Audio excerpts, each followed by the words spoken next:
Imagine you're a pipe fitter who has to travel from Timmins to Fort Mac, or an oil worker who has to travel from Nova Scotia to offshore fields in Newfoundland. These are the people who build our country, and there are whole communities of them. I've met these workers as I've crossed the country over the last several years, whether they're flying up to Northern Ontario to work in logging operations or mines, or traveling to the British Columbia interior from Alberta to build the liquefaction facilities there. And to do their jobs, they have to travel often 20 times a year. And yet the Carney-Trudeau Liberals only allow them to write off $4,000 worth of travel expenses. But you know who doesn't have any limits on what they can write off? Corporate CEOs. CEOs are able to write off their private jets to fly all over the place, even when it would be just as easy to take a commercial flight.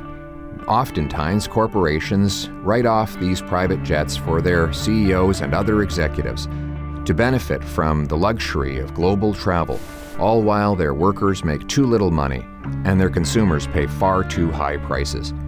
This is an abuse of our tax system. That's why I'm announcing today that Common Sense Conservatives will stop corporations from writing off private jets used for luxury executive travel. We will only allow corporations to write off the equivalent of a commercial airline flight.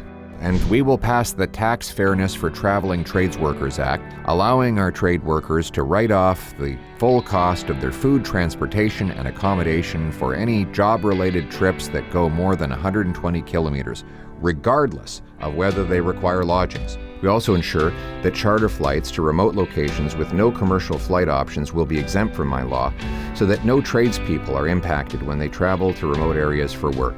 Trades workers deserve the same tax rules as CEOs when they travel to get the job done.